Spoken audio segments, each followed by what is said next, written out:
саломат бошед. Хуб, ин китоби сеюми шумо ҳаст ки аз дасти чоп баромадааст. дар баробари ин боз ду китоби дигар ҳам шумо аз дасти чоп баровардед.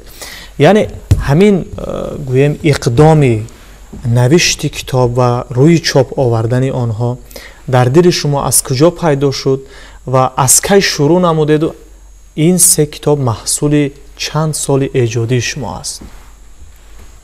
Варсан мо вақте ки масалан ҳамчун сайёҳ мерафтем дар дигар шаҳрҳо, дар назди як бино истода чандин соат дар бораи ҳамин бино нақл мекарданд ва ҳамин чиз аз ҳамин ҷо пайдо шуд ки хусусан дар мо ҳам бояд ҳамин хел бошад. Масалан заҳматҳои меъморон, сохтмончиён, касоне ки дар ҳамин биноҳо заҳмат кашиданд, саҳмгузорон бояд ки дар таърих бимонанд. Барои ҳамин ба ҳамин хотир мо чо кардем, ҳамин китобҳоро вай кардем.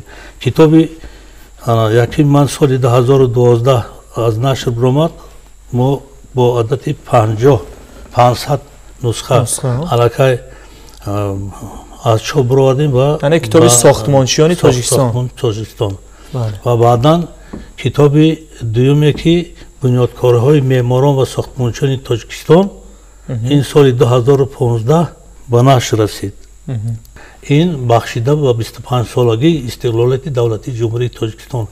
Баъди ин мо вобаста шудем ва шурӯъ кардем ба китоби даврони истиқлол. бахшида ба 30-солагии истиқлолии давлати ҷумҳурии Тоҷикистон дар муддати 5 сол ва ин маводҳо ҳама ҷамъ кардем ва чо кардем, ҳамина нашр кардем.